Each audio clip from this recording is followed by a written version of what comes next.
I was 29 years old when I bought my first retail store. It was a small coffee shop in Portland, struggling to stay afloat, drowning in debt from the previous owner's mismanagement. I paid $47,000 for it. Everything I'd saved from 3 years of working 80-hour weeks as a business consultant. My family thought I was insane. "You're throwing away a perfectly good career," Dad said when I told him. He was sitting in his recliner, barely looking up from the television. "Business consultant is a real job. Coffee shop owner is what people do when they fail at real jobs." Mom nodded from the kitchen. "Your brother has his accounting firm. Your sister Jessica has her law practice. And you're going to make lattes." I was the middle child, the one who never quite fit the family mold. Jessica was the brilliant one. Harvard Law partnership at 32, married to another lawyer. My older brother David was the responsible one. CPA, 3 kids, house in the suburbs, everything planned and predictable. I was just Sarah, the weird one, the one who wanted to do her own thing. The disappointment. The coffee shop was my escape. I renamed it Summit Coffee, redesigned the interior, reorganized the supply chain, and implemented a customer loyalty program I designed myself. Within 8 months, we were profitable. Within 18 months, I'd paid off all the debt and had enough saved to consider expanding. My family never visited, not once. "Too far of a drive," Mom said. Portland was 45 minutes away.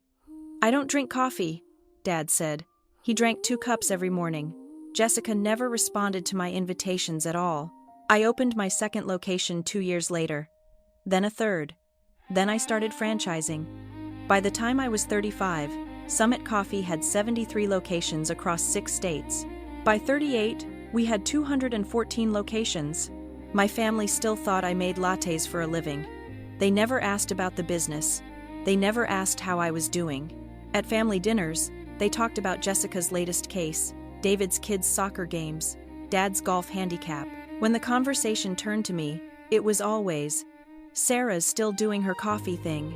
Last year, I made the Forbes 400 list. Net worth $1.7 billion. Summit Coffee was valued at $3.2 billion, with plans to go public within 18 months. The Forbes article never came up at Thanksgiving dinner. I don't think they read it. Or maybe they did, and assumed it was a different Sarah Bennett. 3 weeks ago, everything changed. I'd recently implemented a new policy across all Summit locations. Twice a year, I would work a full shift at a random store unannounced. No corporate badges, no special treatment. I'd wear the standard employee uniform and work the register, make drinks, clean tables. I wanted to understand what my employees experienced, what customers really thought, and where our systems were failing. The Portland store I'd chosen for this month was one of our older locations, housed in a converted warehouse in the Pearl District. It was showing its age. The espresso machines needed upgrading. The furniture was worn. The paint was starting to chip. I'd already approved the renovation budget. The work was scheduled to start in 2 weeks. I showed up at 6 a.m. on a Tuesday wearing the standard Summit uniform. Black polo shirt with the company logo, khaki pants, green apron. My name tag said Sarah, with no last name. The store manager, Tyler, was a 4-year-old kid I'd hired personally 6 months ago. Smart, hardworking, great with customers. He thought I was a new transfer from the Seattle region. "Sarah, right," he said when I arrived. "Welcome to the team. We're usually pretty busy from 7 to 9, so be ready for a rush." "Looking forward to it," I said. The morning rush was intense. Office workers grabbing coffee on their way to work, students from the nearby art school, construction workers from the building projects down the street. I worked the register, called out orders, cleaned the espresso machine between drinks. My feet hurt. My back ached. I loved every minute of it. At 10 a.m., the rush died down. Tyler was in the back doing inventory. I was wiping down tables when the door opened. My parents walked in. I froze, cloth in hand, staring at them. They didn't recognize me at first. Why would they? They'd never seen me in a Summit uniform. They'd never been to a Summit Coffee. As far as they knew, I still worked at that first little coffee shop in Portland, barely scraping by. They weren't alone. Jessica was with them, wearing an expensive suit and carrying a leather briefcase. David was there too, checking his phone. It was Mom who spotted me first. Her eyes widened in surprise, then narrowed in what looked like disgust. "Sarah," she said loudly. "Is that you?" I straightened up, still holding the cloth. "Hi, Mom. Hi, Dad." They walked over to where I was standing. Other customers glanced up, sensing drama. "What are you doing?" Dad asked. He looked around the coffee shop with obvious disdain, taking in the worn furniture, the chipped paint, the old espresso machines. "Are you working here?" "Yes," I said simply. Jessica laughed, a sharp, cruel sound. "You own a coffee shop, and you're working as a barista in someone else's store? Sarah, that's pathetic even for you." "I don't own this store," I said. It was technically true. I owned the parent company, not the individual location. "Oh my God," Mom said, her voice dripping with disappointment. "Your coffee shop failed, didn't it? You're back to working minimum wage jobs." David finally looked up from his phone. "Jesus, Sarah. We all tried to warn you. You can't just decide to be a business owner without any real experience." "I have experience," I said quietly. "Making lattes doesn't count as business experience," Jessica snapped. She turned to our parents. "This is exactly what I was afraid of. She's 39 years old, working a minimum wage job, probably living in some tiny apartment. It's embarrassing." Dad looked around the coffee shop again, his expression growing more disgusted. "This place is a dump. Look at this furniture. Look at those machines. This is what happens when you aim too low, Sarah. You settle for mediocrity, and this is where you end up." A few customers were definitely watching now. Tyler had emerged from the back room, sensing trouble. He looked between me and my family, confused. "Is everything okay?" Tyler asked me quietly. Before I could answer, Mom spoke up. "Are you the manager?" Tyler nodded. "Yes, ma'am." "Your sister's store is an embarrassment," Dad announced loudly. He was using his important businessman voice, the one he used when he wanted everyone to know he was someone who mattered. "Look at this place. The furniture is falling apart. The paint is peeling. It's dirty." "It's not dirty," I started. "Don't interrupt," Jessica snapped at me. "Adults are talking." Mom turned to Tyler, her voice taking on a sympathetic tone. "I'm so sorry you have to work with her. Sarah has always been the family failure. She's lazy, unmotivated, makes terrible decisions. I'm sure she's a difficult employee," Jessica added. "She's always been the failure," she continued, making sure her voice carried across the entire coffee shop. Several customers had their phones out now, recording. I stood there, cloth still in my hand, saying nothing. I'd learned years ago that arguing with them was pointless. Tyler's face was turning red. "Ma'am, I need to ask you to. We want to speak to corporate," Dad interrupted. "This store is unacceptable. The condition, the staff." He gestured at me with disgust. "Everything about it reflects poorly on the Summit brand. We're going to make sure someone at headquarters knows what's going on here." Jessica pulled out her phone. "I'm calling right now." "What's the corporate number?" Tyler looked at me helplessly. I gave him a small nod. He pulled out his phone and dialed. I knew exactly who he was calling. The regional director, Elena Wu.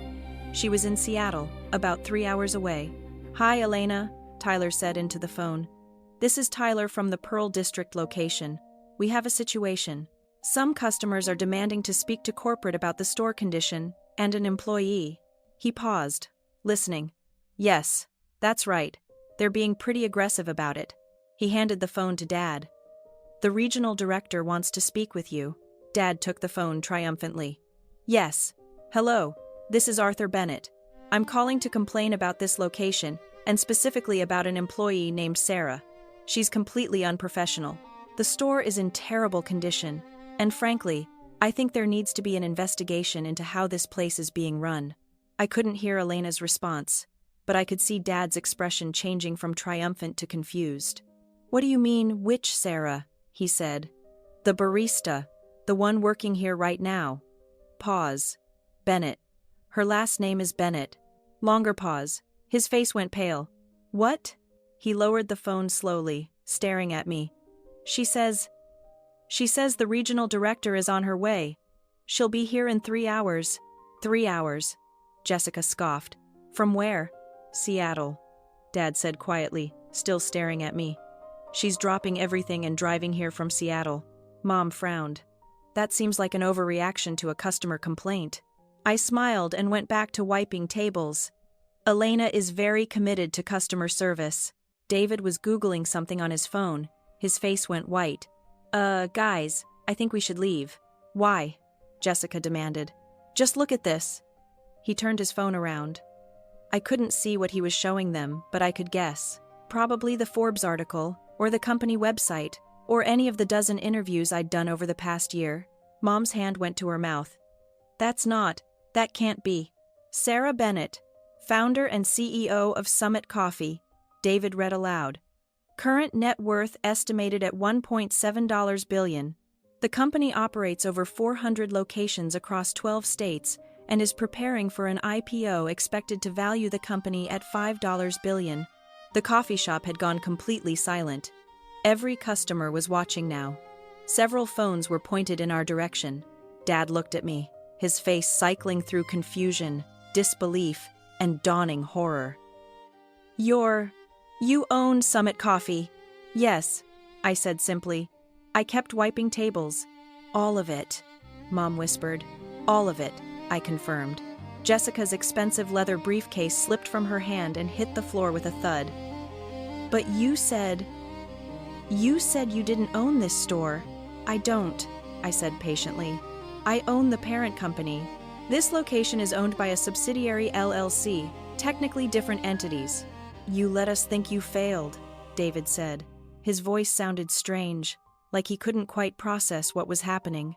I didn't let you think anything, I said. I stopped wiping tables and looked at them directly for the first time. You assumed I failed because you've always assumed I would fail. You never asked about my business. You never visited. You never showed any interest in my life whatsoever. So yes, I let you continue believing what you already believed. But the Forbes article, Mom started, came out 11 months ago. Did any of you read it? Silence. Did any of you even know I was on Forbes? More silence. Sarah, we didn't know, Dad said. He was using his reasonable voice now, the one he used when he was trying to smooth things over. If you told us, I invited you to the grand opening of my second location, I interrupted. You said Portland was too far to drive. I invited you to our 100th store opening celebration. You said you were busy. I sent you all the company newsletter when we hit $50 million in revenue. None of you responded. Jessica was scrolling through her phone frantically. There are articles about you everywhere. How did we not know about this? Because you never looked, I said. Because I was just Sarah, the disappointment, the one who threw away her career to make lattes. Why would you bother keeping track of what I was doing?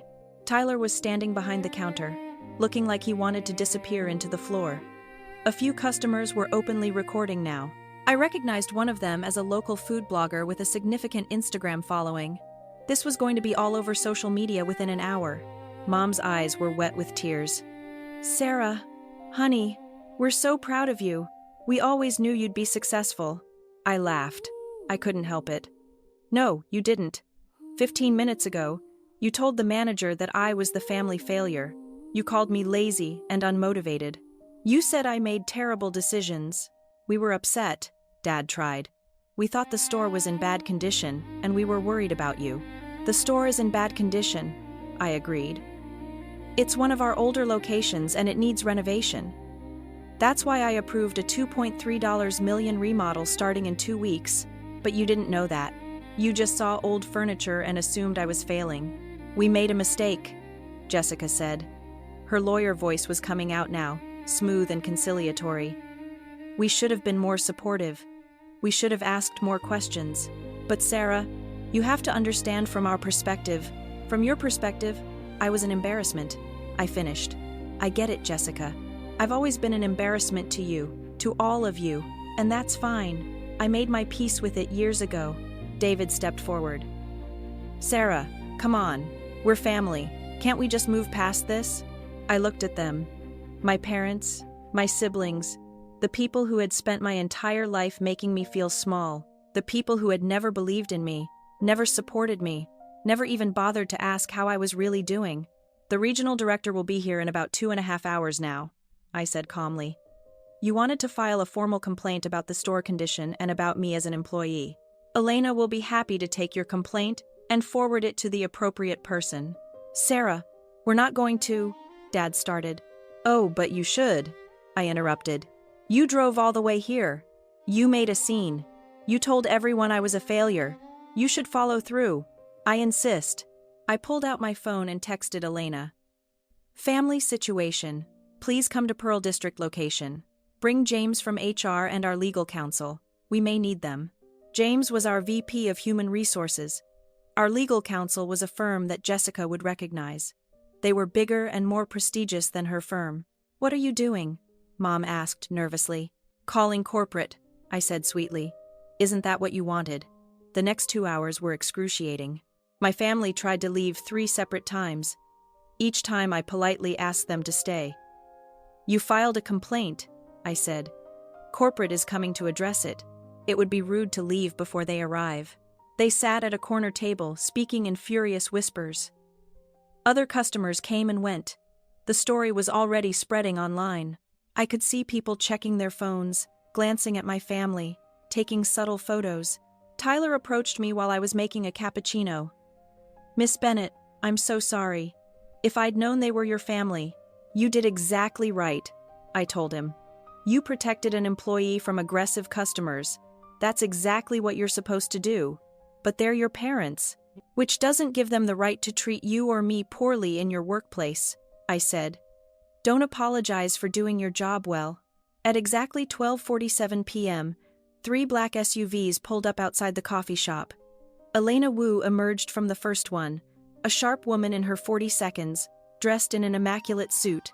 From the second SUV came James Porter, our VP of HR, and Diane Thorne, our head of legal. From the third came 4 people I recognized as members of Elena's executive team.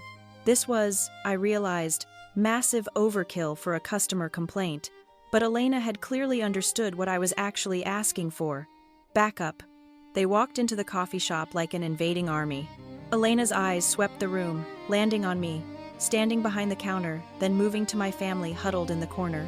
The regional director arrived, Tyler whispered to me.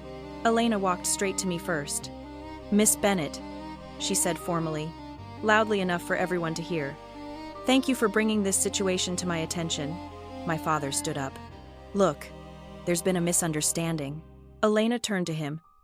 You're Arthur Bennett. You're the one who filed the complaint. I didn't exactly file a complaint. You called our regional office to report concerns about this location and specifically about one of our employees, Elena said. Her voice was professional but cold. I take all complaints seriously, Mr. Bennett. So, let's address them.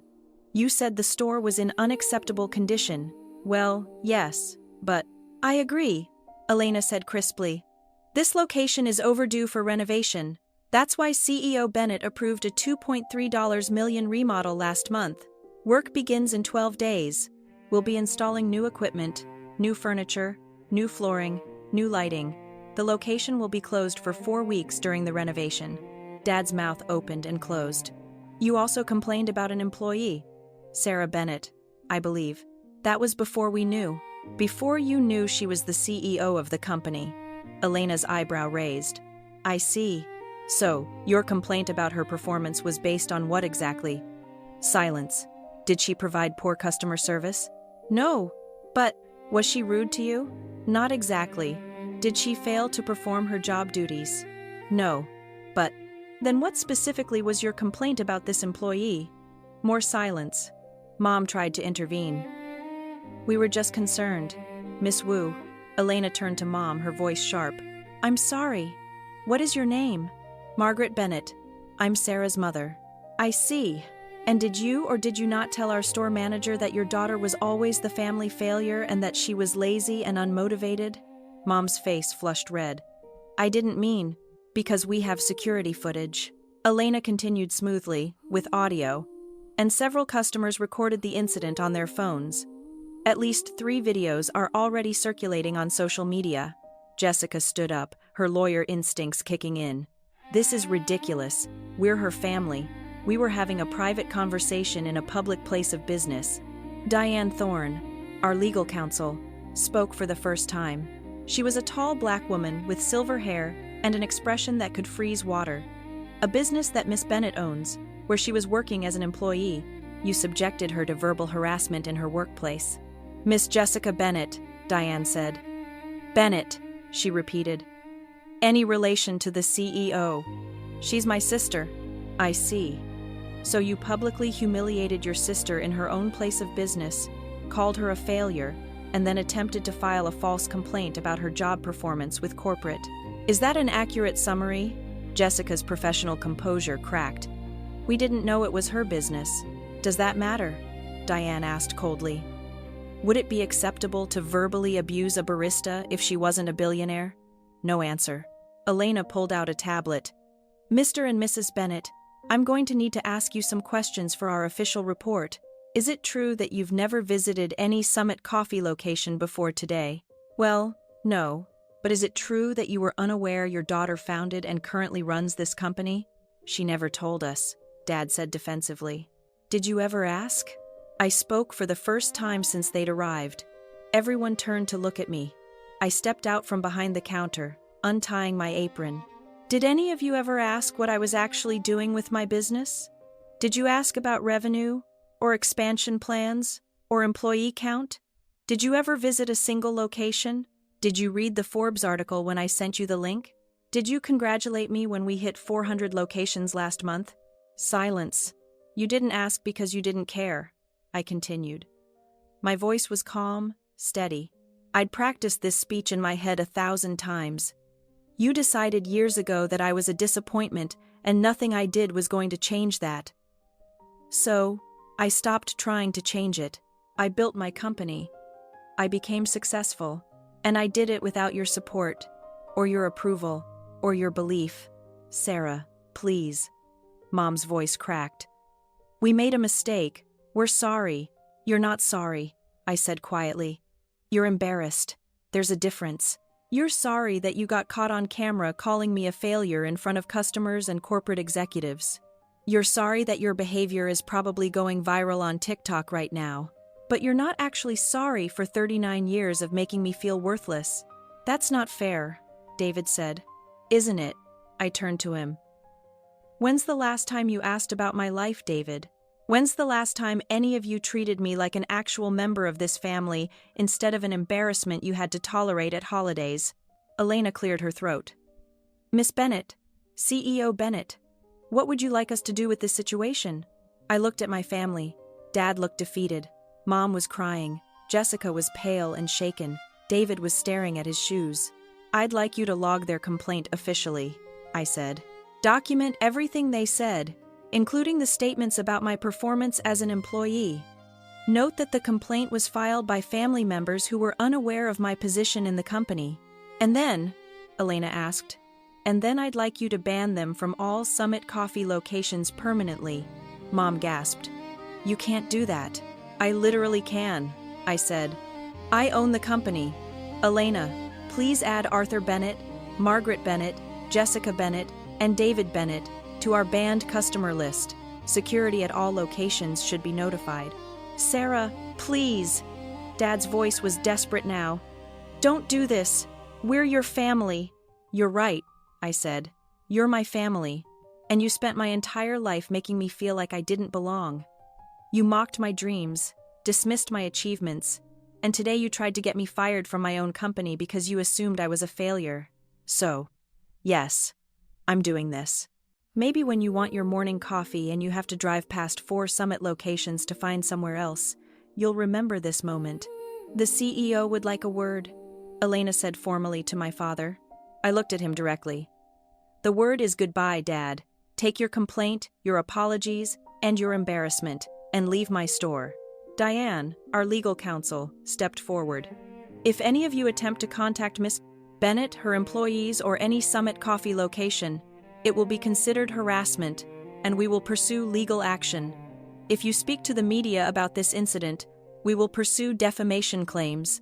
If you post on social media about the company or its CEO, we will have our legal team review every word. Am I making myself clear? They nodded silently. Good, Diane said. You have 5 minutes to leave the premises. They left in under 2. After they were gone, the coffee shop erupted. Customers who'd been watching the whole thing broke into spontaneous applause. Tyler looked like he might cry from relief. Elena's executive team was already on their phones, managing the PR situation.